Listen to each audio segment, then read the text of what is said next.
Hola chicos, ¿cómo están? ¿Recuerdan la historia de Marcos y Miranda? ¿Y recuerdan lo que ellos hicieron? Marcos robó el dinero de esa mujer a la cual se le había caído el billete en la tienda.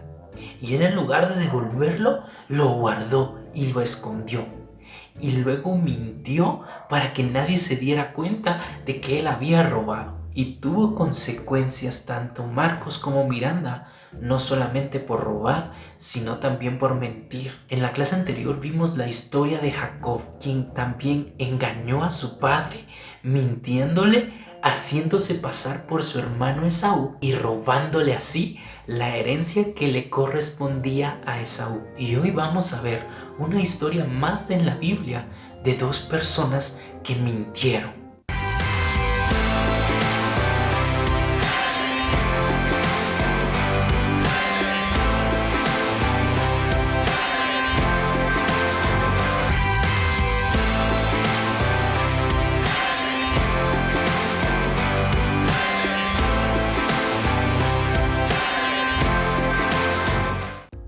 Los discípulos de Jesús empezaron a predicar y empezaron a hablar sobre lo que habían escuchado sobre Jesús.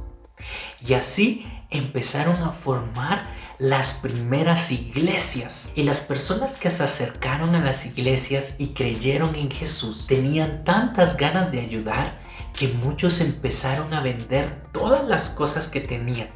Y el dinero que obtenían de esas cosas que vendieron los iban a entregar a la iglesia, para que la iglesia los repartiera con los pobres y también se usara para alimentar a todas las personas de la iglesia. Y en la iglesia había una pareja de esposos.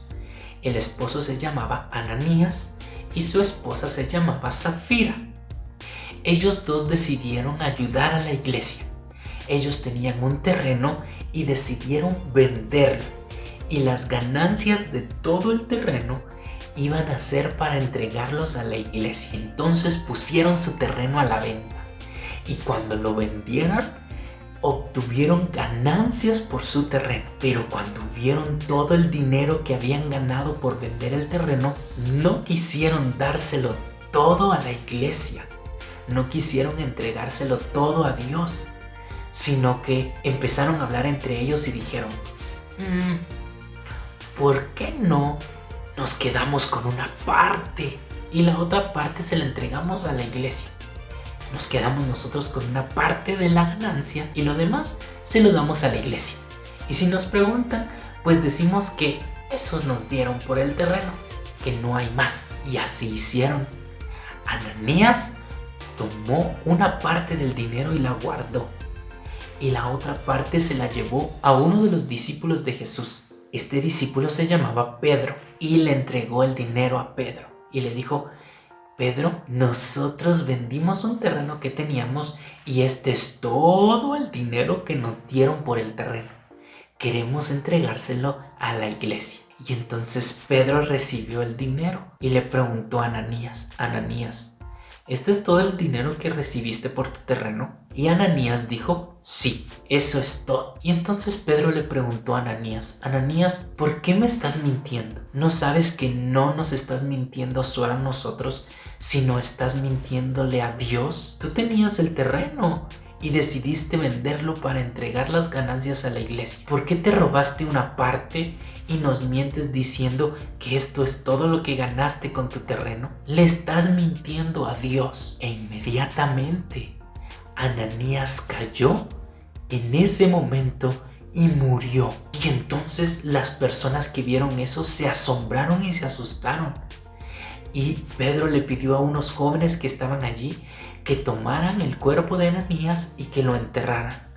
Y entonces ellos fueron a enterrar a Ananías porque había muerto. Unas horas después llegó Zafira y Zafira llegó ante Pedro. Y entonces Pedro le preguntó, Zafira, ¿es cierto que esto fue todo lo que ganaron con el terreno? Y Zafira dijo, sí, eso es todo el dinero que nosotros ganamos. Zafira no sabía lo que le había ocurrido a Ananías. Y entonces Pedro le dice a Zafira, Zafira, ¿por qué mientes? Tu esposo también mintió y tuvo consecuencias por eso. no me estás mintiendo solo a mí, sino le mientes a Dios también. Justo en ese momento regresaron los jóvenes que habían enterrado a Ananías. Entonces Pedro le dijo a Safira: mira, Safira, tu esposo murió por mentir. Y estos jóvenes vienen de haber enterrado a tu esposo y ahora te van a enterrar a ti también. Y entonces de inmediato Safira cayó y murió en ese momento. Ellos fueron y enterraron a Safira junto con Ananías. ¿Sabes? A Dios no le agrada la mentira. Si hay algo que desagrada mucho a Dios, es mentir. De hecho, en la Biblia nos menciona que el diablo es el padre de la mentira. Dios se toma muy en serio las mentiras y no le gustan. No seas tú como Jacob, no seas tú como Marcos y Miranda en el momento en el que engañaron y mintieron. Y mucho menos, no seas como Ananías y Safira, que engañaron a Pedro tratando de robarse una parte de lo que habían ganado con el terreno y mintiendo sobre ese dinero. Evita mentir. Quita de tu boca las mentiras para siempre. No seas mentiroso, sino que agrada a Dios con lo que dices. Habla siempre con la verdad. Aunque muchas veces creemos que decir la verdad nos va a meter en problemas porque queremos ocultar algo que hicimos, lo mejor siempre es decir la verdad. Y si mientes, te vas a meter en más problemas de los que tenías antes, porque siempre, tarde o temprano, se conoce la verdad. Así que evita mentir y agrada a Dios con tu boca al decir siempre la verdad. Así que siempre di la verdad. Y recuerda nuestro lema de honestidad. Levanta tu mano derecha haciendo esta promesa: en todo mi vivir, la verdad he de decir.